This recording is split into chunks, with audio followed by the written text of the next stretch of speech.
Porque conocemos, hermanos amados de Dios, vuestra elección, pues nuestro evangelio no llegó a vosotros en palabras solamente, sino también en poder, en el Espíritu Santo y en plena certidumbre, como bien sabéis cuáles fuimos entre vosotros por amor de vosotros. Vamos a orar. Padre Santo, venimos delante tuyo esta tarde, Señor. Te damos gracias, Señor, por tu misericordia, Señor, y por tu providencia, Señor, que nos permites juntarnos un día, Señor, como un solo cuerpo, Señor, a escuchar tu palabra, Señor, para meditar en ella, para ser exhortados, pero también para ser consolados, Señor. Te damos gracias, Señor, por esta abundante gracia tuya derramada en tu pueblo, Señor. Padre, te pido que ahora bendigas este tiempo, Señor, que abras nuestros oídos, Señor, que nuestros corazones estén sensibles a recibir tu palabra, Señor, y a responder en obediencia, Señor, en gratitud a esta gran salvación, Señor. Te damos gracias, Señor, y te pedimos todo esto en el precioso nombre de nuestro Señor y Salvador Jesucristo. Amén. Vamos a continuar, mis hermanos, con el estudio del capítulo 3 del decreto de Dios en la Confesión de Londres de 1689. Empezamos el capítulo, más bien empezamos el párrafo 7 del capítulo 3, o sea, prácticamente estamos terminando este capítulo. Hace 15 días lo empezamos, este párrafo, y vimos que empezaba diciendo: la doctrina del profundo misterio de la predestinación debe tratarse con especial prudencia y cuidado. En otras palabras, vimos que este primer punto enseña que la doctrina de la predestinación, aunque es bíblica y verdadera, debe ser tratada con humildad, reverencia y sabiduría. Porque cuando dice que es un profundo misterio, reconoce que la predestinación toca aspectos del consejo eterno de Dios que sobrepasan nuestra comprensión humana. Y como aplicación vimos que no es una doctrina para debatir con ligereza y mucho menos para alimentar nuestro orgullo teológico, sino para ser recibida con temor de Dios y gratitud. Esto implica que no debe enseñarse de forma fría o fatalista, sino se debe enseñar con el propósito de consolar a los creyentes, fortalecer su fe y fomentar la santidad, el agradecimiento. También vimos que debemos evitar usarla como excusa para la pasividad o para juzgar a otros. También vimos que su enseñanza debe estar anclada o está anclada en las Escrituras. Es decir, que no se basa en especulaciones filosóficas y tampoco se niega por emociones. Como que yo no siento, no creo que el Señor obre así. No se basa en emociones, sino únicamente está anclada en las Escrituras. Para que nosotros exclamemos junto con las Escrituras, como el apóstol Pablo en Romanos 11, ¿verdad? Oh profundidad de las riquezas, de la sabiduría y de la ciencia de Dios, cuán insondeables son sus juicios e inescrutables sus caminos. En resumen, este primer punto de este párrafo nos recuerda que la predestinación no es un tema para el orgullo, sino para la adoración. Primer punto está aquí puesto con letras negras, ¿ok? Este primer punto nos recuerda entonces que no es un tema para el orgullo, sino para la adoración. Y los siguientes puntos que vamos a ver el día de hoy continúan en esta línea de este propósito y nos lo van a dejar más claro. Punto número 2 está en letras azules. Para que los hombres, al ocuparse de la voluntad de Dios revelada en su palabra y al obedecerla, puedan, por la certidumbre de su llamamiento eficaz, estar seguros de su elección eterna. Este segundo punto podríamos titularlo viviendo con certeza en medio del misterio. En otras palabras, a pesar de que no entendemos este misterio en su plenitud, lo que sí entendemos que nos ha sido revelado es suficiente para vivir una vida en agradecimiento y obediencia, lo cual nos va a dar certeza de la elección. ¿Recuerdan el versículo base de este párrafo? En el párrafo al final, hasta abajo vienen los versículos. Y el versículo que nos dio fue el Deuteronomio 29:29. Las cosas secretas pertenecen a Jehová nuestro Dios, mas las reveladas son para nosotros y para nuestros hijos, para siempre. Las cosas secretas pertenecen a Jehová nuestro Dios, mas las reveladas son para nosotros y para nuestros hijos para siempre. Y escuchen, para que cumplamos todas las palabras de esta ley. Y si nos quedamos con una lectura superficial de este versículo en el Antiguo Testamento, quizá lo único que entendemos es el llamado a cumplir y obedecer la ley, lo cual nos puede dejar en una posición muy difícil, que incluso nos puede llevar a un legalismo, ¿verdad? Pero cuando vemos que Dios nos ha revelado no solo su palabra y su santa ley, sino también el Evangelio, las buenas noticias del amor de Cristo en la cruz, quien cumplió la ley, entonces empezamos a entender el versículo del Antiguo Testamento en cuanto a que cumplamos las palabras de esta ley. Pablo habla igualmente del cumplimiento de la ley en Gálatas 5. ¿Recuerdan cuál es el cumplimiento de la ley en Gálatas 5 al que se refiere Pablo? ¿Alguien recuerda? Es el amor, el cual tiene su máxima expresión en la cruz de Cristo. Y es el amor que un creyente ha recibido si cree en el Señor Jesucristo. Y que una vez que ha creído y ha recibido y se sabe receptor de este amor, ahora puede dar en respuesta lo mismo, ese amor recibido. Así que para nuestro punto del día de hoy, la confesión nos da Primera de Tesalonicenses. Vayan conmigo nuevamente, capítulo 1, versículos 4 y 5. Pablo dice a los tesalonicenses: porque conocemos, hermanos amados de Dios. Vean cómo va a abrazar esto Pablo. Porque conocemos, hermanos amados de Dios, vuestra elección. Pues nuestro evangelio no llegó a vosotros en palabras solamente, sino también en poder, en el Espíritu Santo. Y escuchen, y en plena certidumbre. Como bien sabéis, cuáles fuimos entre vosotros por amor de vosotros. Vean cómo Pablo abraza todo esto entre estas palabras entre el amor. Otra traducción dice: como saben qué clase de personas demostramos ser entre ustedes por el amor que les tenemos. Pablo está dando gracias a Dios por ellos y diciendo que su fe y su verdadera conversión era evidente a él por el amor, el trabajo y la constancia que manifestaban. Vean el versículo 3. Vean el versículo 3. Pablo está dando gracias de 1 Tesalonicenses capítulo 1. Vean el versículo 3.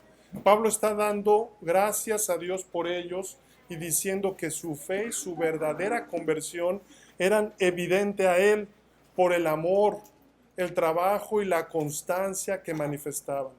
Versículo 3. Es decir, la fe de los tesalonicenses se demostraba con hechos.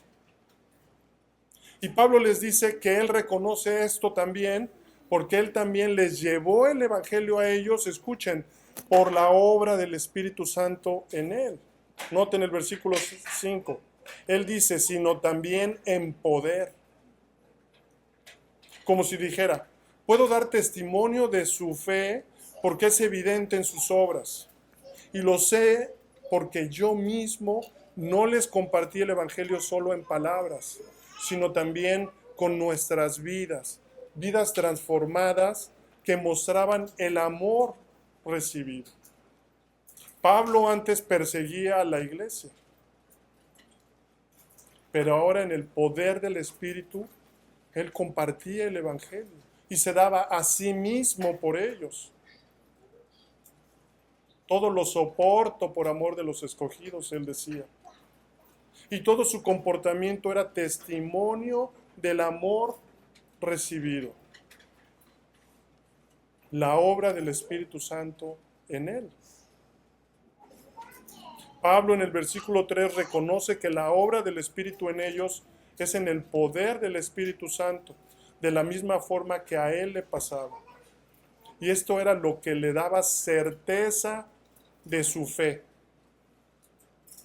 y la fe de ellos. Y por ello daban gracias a Dios.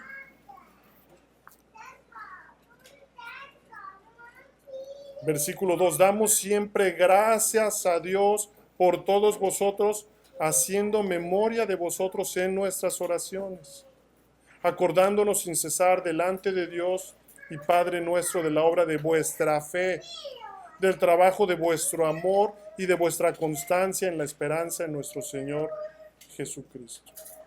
Por esa razón la confesión dice, al obedecerla pueden tener la certeza de su llamado, de su elección. Vean nuevamente el versículo 4, parte final. ¿Cómo dice?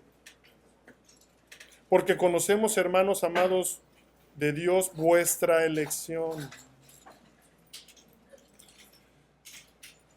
Dios ha revelado en su palabra lo necesario para que los creyentes, al ocuparse en obedecer su voluntad, puedan tener seguridad de su elección eterna. ¿Y cuál es su voluntad? ¿Cuál es la voluntad de Dios? Que creamos en su Hijo y que nos amemos unos a otros como Él nos ha amado.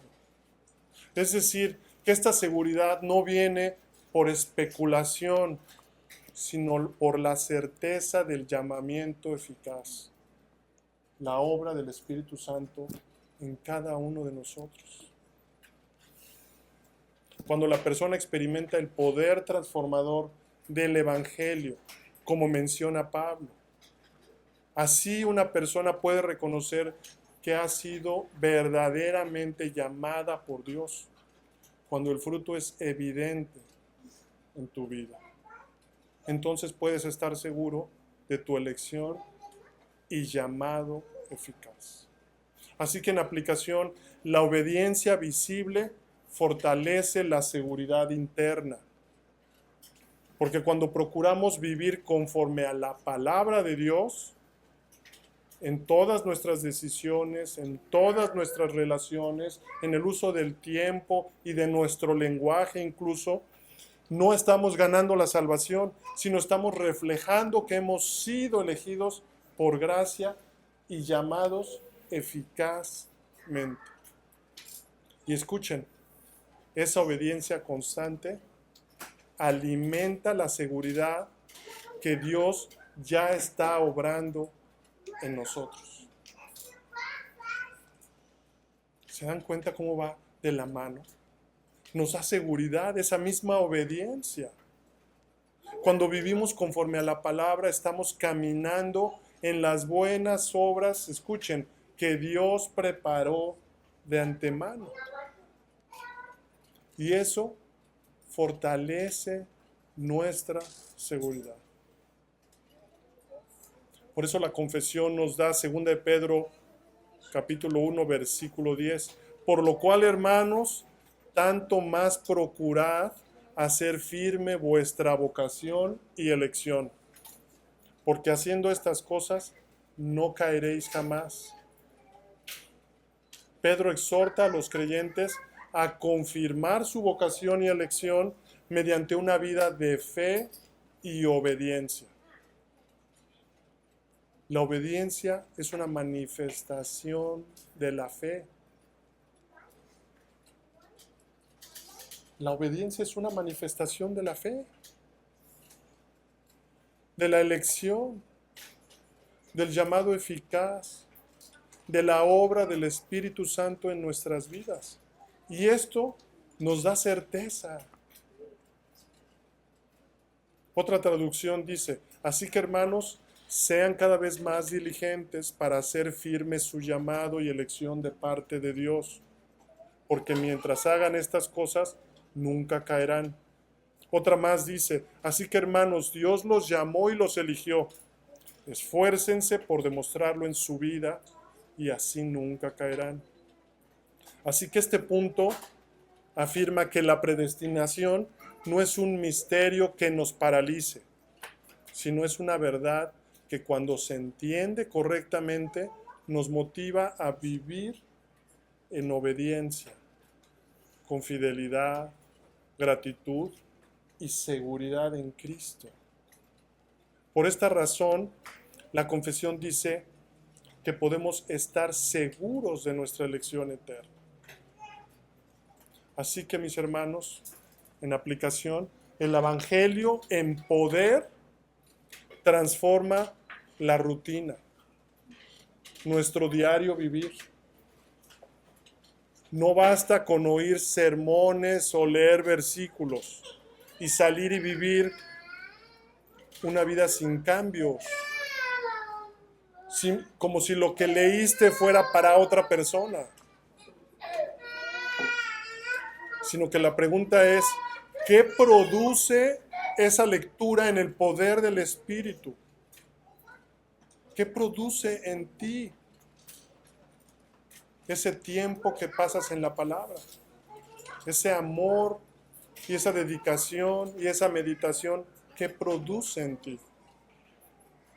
Y eso es a lo que se refiere la confesión cuando cita a Pablo en 1 de Tesalonicenses, para mostrar que el Evangelio no vino en palabras solamente, sino que vino con poder. Un poder que transforma vidas, que regenera. Repito, Pablo perseguía a la iglesia y después el mayor promotor de la iglesia. Así que, pregunta para autoexaminarnos: ¿cuál es la evidencia del Evangelio en nuestras vidas? Para autoexaminarnos cada uno. ¿Cuál es la evidencia del Evangelio en nuestras vidas? Porque si soy creyente, el Espíritu Santo está obrando con poder en cada aspecto de mi vida. Y esto nos lleva a una siguiente aplicación. La perseverancia confirma la elección. Segunda de Pedro, capítulo 1, versículos 5 al 7. Pedro está haciendo un llamado a crecer en la gracia para tener seguridad. Él dice: vosotros también, poniendo toda diligencia, por esto mismo, añadid a vuestra fe virtud, a la virtud conocimiento, al conocimiento dominio propio, al dominio propio paciencia, a la paciencia piedad, a la piedad afecto fraternal y al afecto fraternal amor. Porque si estas cosas están en vosotros y abundan, no os dejarán estar ociosos ni sin fruto en cuanto al conocimiento de nuestro Señor Jesucristo.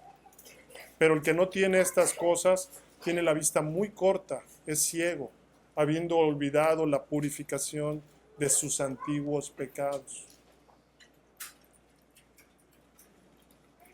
Es decir, está olvidando que ya fue liberado de esa antigua manera de vivir. esclavo del pecado. Por lo cual, hermanos, tanto más procurad hacer firme vuestra vocación y elección, porque haciendo estas cosas no caeréis jamás. Pedro nos exhorta a ser firmes nuestra vocación y elección. ¿Cómo?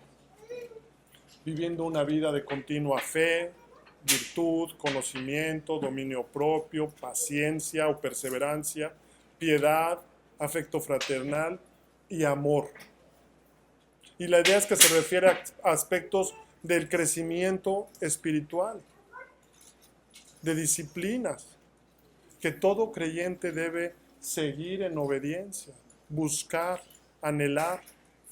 Virtud, buscar la excelencia moral, como la de Dios. Vean el versículo 3 nuevamente, ¿cómo dice?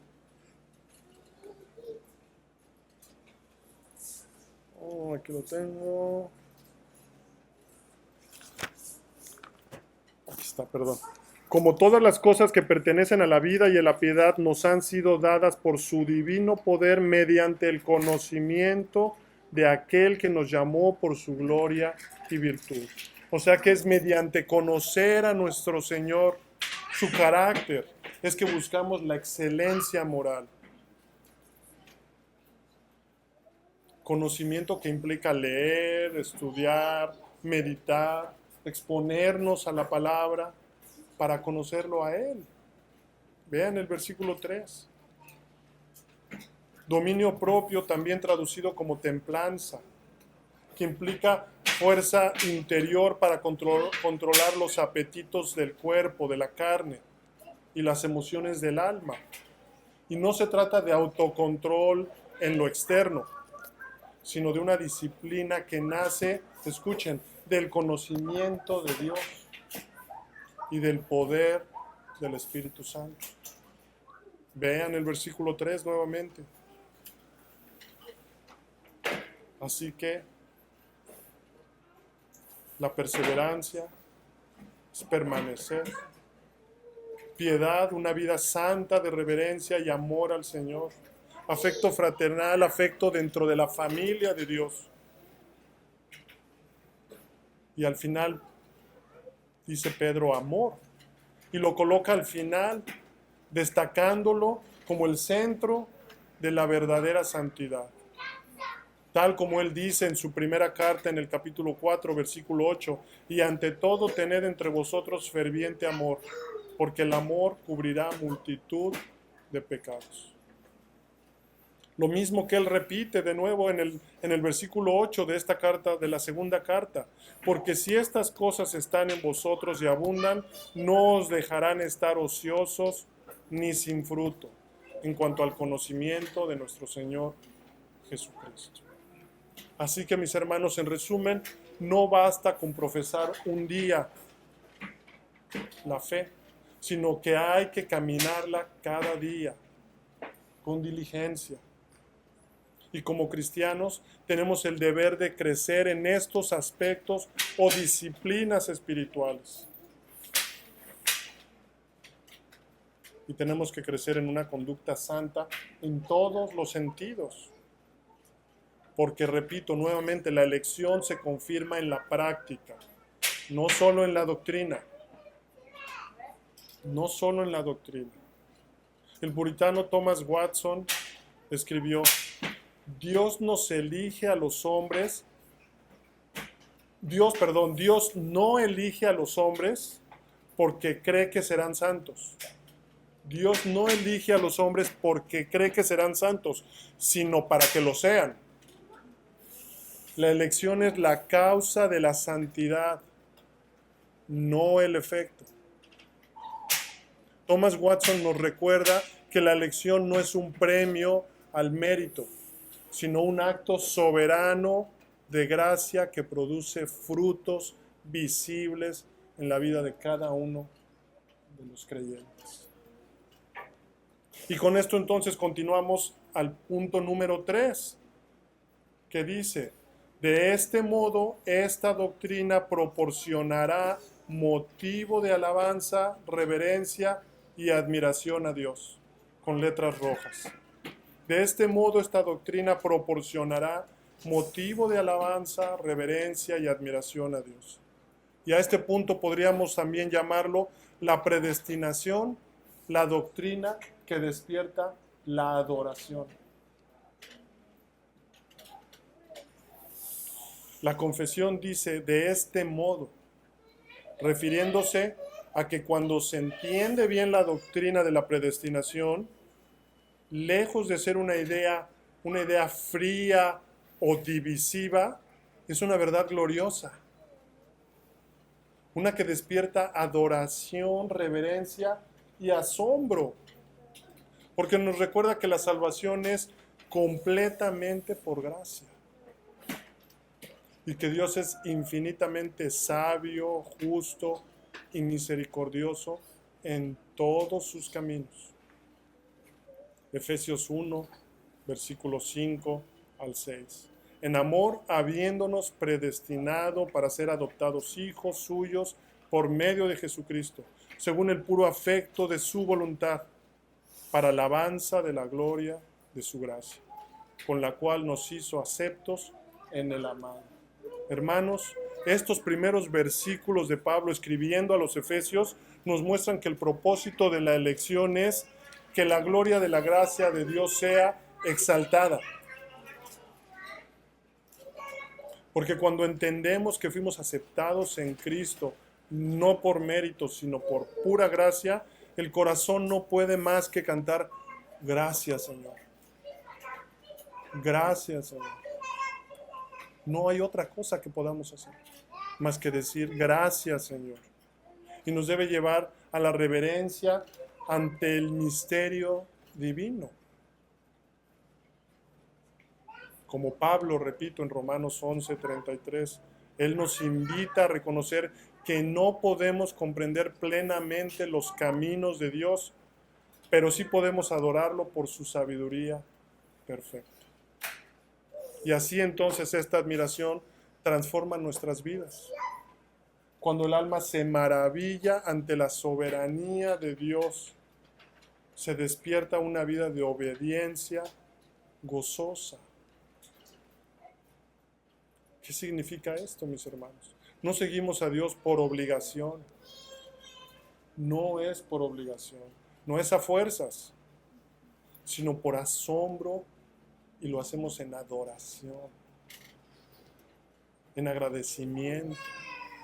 ¿Cómo no vivir para aquel que me escogió y me amó desde la eternidad? ¿Cómo no vivir para Él? Que me escogió y me amó desde la eternidad. Y no solo eso, dio su vida por mí, pagando mis pecados, pagando mis culpas, liberándome de la condenación eterna. ¿Cómo no vivir para aquel? Stephen Charnock, un puritano, cuando se sumergió precisamente en el conocimiento de Dios, en su obra La existencia y atributos de Dios, escribió: la elección es el acto más libre y soberano de Dios, y por tanto el más glorioso. No hay nada que exalte más su gracia que el hecho de que Él haya escogido a algunos para vida eterna sin causa o mérito en ellos. Esta es la esencia del punto 3. La predestinación no nos lleva a la arrogancia, sino a la adoración. Así que la predestinación no es para que nos gocemos de orgullo, sino para contemplarla con asombro y humildad, como agrega la confesión en el punto número 4, humildad. Romanos 11, versículos 5, 6 y 20. Pablo le dice a los romanos: así también aún en este tiempo ha quedado un remanente escogido por gracia. Y si por gracia, ya no es por obras. De otra manera, la gracia ya no es gracia. Y si por obras, ya no es gracia. De otra manera, la obra ya no es obra. Versículo 20. Bien por su incredulidad fueron desgajados, refiriéndose a los judíos israelitas. Pero tú por la fe, diciéndole a los gentiles romanos, estás en pie. No te ensoberbezcas, sino teme. Estos versículos forman parte de una advertencia de Pablo a los romanos, a los gentiles creyentes que habían sido injertados en el olivo, en el pueblo de Dios, injertados. Y Pablo les recuerda que los judíos fueron apartados por su incredulidad y que los gentiles están en pie solo por la fe, no por mérito propio. Como si dijera o nos dijera ahora, no deben llenarse de orgullo, sino vivir con temor reverente, conscientes de que nuestro lugar en el pueblo de Dios es por pura gracia.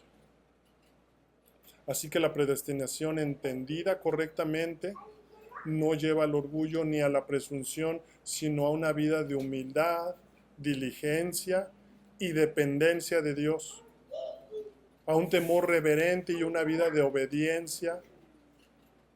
Por eso dice, no te ensoberbezcas, sino teme. Debes saber que todo lo que tienes lo has recibido por gracia de Dios. Pablo les dice a los corintios, porque ¿quién te distingue? ¿O qué tienes que no hayas recibido? Y si lo recibiste, ¿por qué te glorias como si no lo hubieras recibido? Hermanos, por esta razón, nosotros como creyentes somos llamados a vestirnos del Señor Jesucristo como escogidos, santos y amados, de entrañable misericordia, de benignidad y de humildad. Colosenses 3:12. John Owen escribió, la gracia que no humilla no es gracia verdadera. La elección divina no infla el alma, sino que la inclina a la obediencia. Para que no nos confundamos. La elección divina no infla el alma, sino que la inclina a la obediencia. Por esto la confesión agrega en el punto número 5, en letras verdes, diligencia, haciendo referencia a la diligencia espiritual, en otras palabras, a la obediencia en la práctica de vivir en el Espíritu, llenándonos de la palabra, o a lo que Pedro llama a los creyentes a hacer firme su vocación y elección, lo que vimos en el punto número 2. En otras palabras, Pedro los llama a la diligencia en llevar una vida de fe, virtud, conocimiento, dominio propio, paciencia o perseverancia, piedad, afecto fraternal y amor. En otras palabras, los llamó a vivir en el poder del Espíritu de Cristo con diligencia. ¿No es acaso lo mismo que le está diciendo Pablo a los Gálatas en el capítulo 5? Pablo hizo lo mismo con los colosenses en el capítulo 3, versículo 12, llamándolos a vestirse del Señor Jesucristo mediante el conocimiento de aquel que los creó. Y agregó, vestíos de mansedumbre, de paciencia, soportándoos unos a otros y perdonándoos unos a otros. Si alguno tuviera queja contra otro, de la manera que Cristo os perdonó, así también hacedlo vosotros. Y sobre todas estas cosas, vestíos de amor, que es el vínculo perfecto. La diligencia a la que se refiere la confesión es un llamado a vivir en el Espíritu, revestidos del Señor Jesucristo, en el conocimiento de Él, quien es la más grande manifestación del amor, pues Dios es amor. Finalmente, la confesión termina este capítulo agregando en el punto número 6, y abundante consuelo a todos los que sinceramente obedecen el Evangelio. Y abundante consuelo a todos los que sinceramente obedecen el Evangelio. Lucas capítulo 10, versículo 20. Lucas 10, versículo 20. Vayan conmigo. Nuestro Señor diciéndole a sus discípulos: pero no os regocijéis de que los espíritus se os sujetan, sino regocijaos de que vuestros nombres están escritos en los cielos.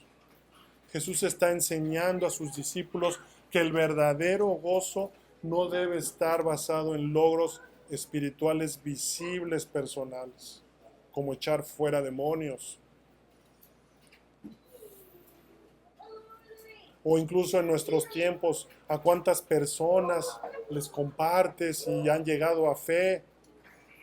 Gloria a Dios por eso. Pero Jesús les está diciendo que el verdadero gozo estaba en la seguridad eterna de haber sido escogidos por Dios. Escogidos por Dios. Él está haciendo una referencia directa a la elección divina. Sus nombres estaban ya escritos en los cielos, es decir, en el libro de la vida. Y la confesión lo cita de la misma manera como Jesús lo cita a sus discípulos, para mostrarnos que la doctrina de la elección no es para especular, sino para consolarnos, para consolar, para nuestro gozo. Y está subrayando que aquellos que muestran evidencia de fe genuina, obediencia al Evangelio, pueden tener plena seguridad de que están entre los elegidos. No se trata de adivinar si uno está predestinado, si ha sido elegido o no, sino de mirar a la obra de Dios en nuestras vidas como prueba de esa elección. El consuelo no está en nuestras obras o en nuestras emociones, mucho menos. Si lloro porque escuché y sentí bonito, no. Está en el hecho de que Dios ha inscrito nuestros nombres en su libro eterno y se manifiesta por la obediencia a la palabra. Es una invitación a descansar en la gracia soberana de Dios, no en el mérito humano. Así que el creyente que ha sido llamado eficazmente y vive en obediencia al Evangelio puede tener gozo profundo y duradero. No por lo que hace, sino por lo que Dios ha hecho. Lo ha escogido, lo ha salvado y lo ha asegurado eternamente. Ese es nuestro consuelo y gozo máximo. Así que, algunas aplicaciones para nosotros, mis hermanos.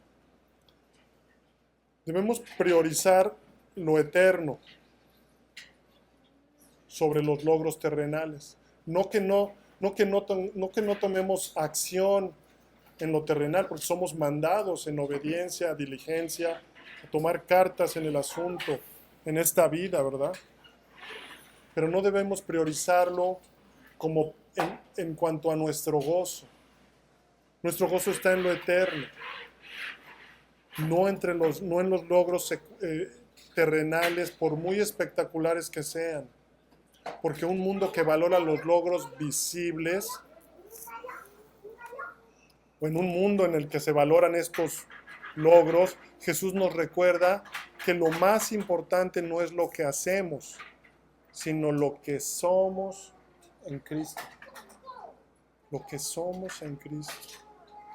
Y que nuestro nombre está escrito en el cielo es un regalo de gracia. No es un trofeo de desempeño. Debemos evitar el orgullo espiritual, porque así como los discípulos se emocionaron por la autoridad en que los demonios se les sometían, nosotros hoy podemos caer en la trampa de medir nuestra espiritualidad por dones, ministerios o resultados. Pero Jesús nos llama a una humildad centrada en la gracia, no en logros personales.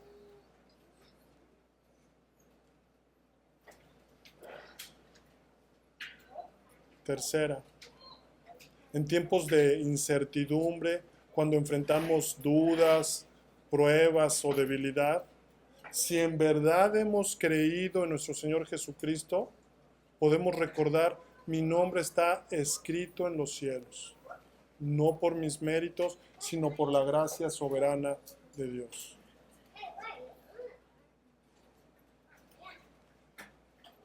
Porque saber que pertenecemos a Dios, mis hermanos, nos impulsa a vivir con gozo en obediencia, con propósito, no por miedo o por deber, sino con gratitud como respuesta al amor inmerecido que hemos recibido.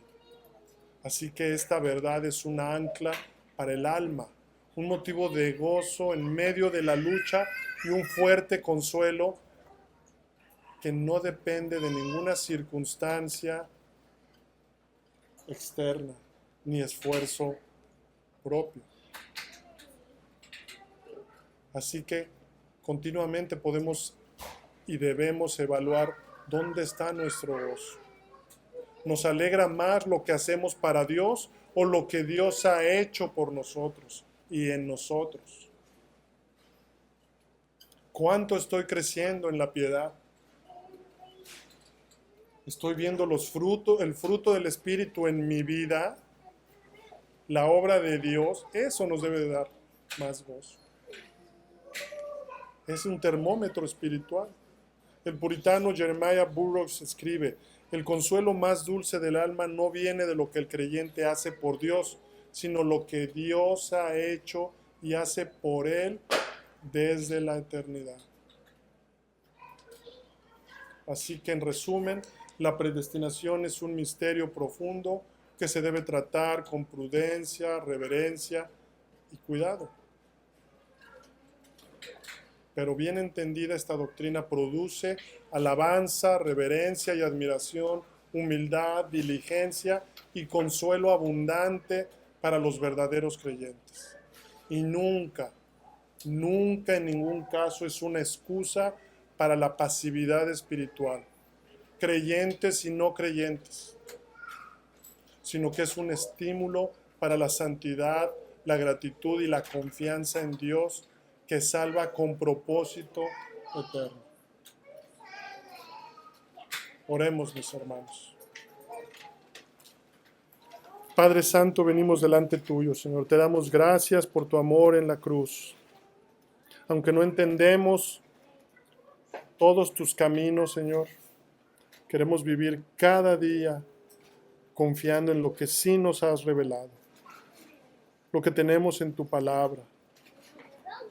Te pedimos que tu palabra sea nuestra guía y que al caminar en obediencia, nuestro corazón esté firme en la seguridad de que lo que tú comenzaste en nuestras vidas, lo terminarás.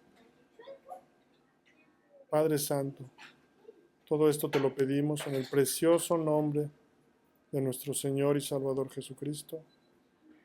Amén.